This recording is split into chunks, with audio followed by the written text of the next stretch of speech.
Kumusta mga kaibigan, ang vlog natin ngayon ay tuturuan ko kayo kung paano makuha ang free sa Lazada gamit ang redeem code. Pero bago ko simulan, huwag niyong kalimutang i-like ang video na ito at mag-subscribe sa aking channel. Let's go!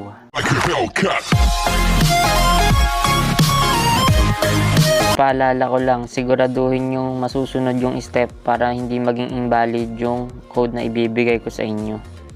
Ang unang step ay kailangan i-install ang Lazada sa Play Store. Pagkatapos mong i-install, buksan mo siya. Pagkabukas natin, mag-login or sign up lang tayo.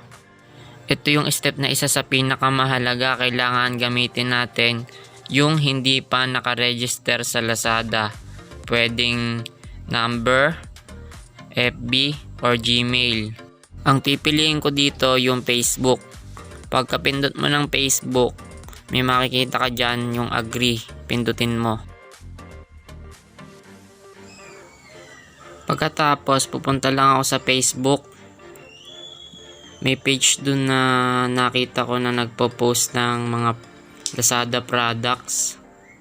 May nagustuhan akong nakapost dun, yung webcam. Ayan, sumobra na. I-click ko lang yung link para mapunta ako doon.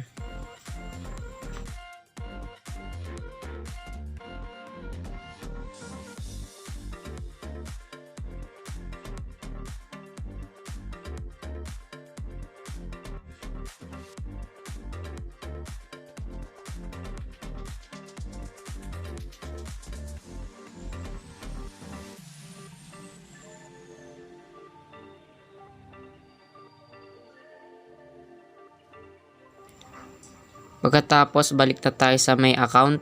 Click lang natin yon. Yan, makikita naman yung my account dyan. Sa baba ng message. Click lang natin. Yan, dito na magsisimula yung paglalagay natin ng code para makakuha ng free sa Lazada na pwede nating ma-order sa kanila. Sundan lang natin yung nasa screen. Punta tayo sa my service at swipe to right side lang natin. Makikita natin yung redeem code. Ayan. Diyan natin i-insert yung code.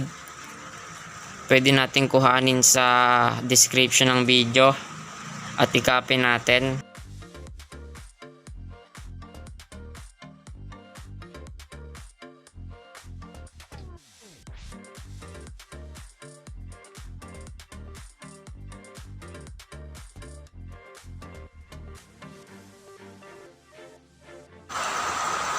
Pagkatapos nating i-copy, mag-back lang tayo. Balikan ko lang yung webcam na bibiling ko. Nawawala-wala kasi. Ayan, i-add to cart ko na para hindi naman mawala. Sa inyo, i-add to cart nyo na rin kagad yung bibilin nyo para hindi na kayo hanap ng hanap ulit. Ayan, na-add to cart ko na.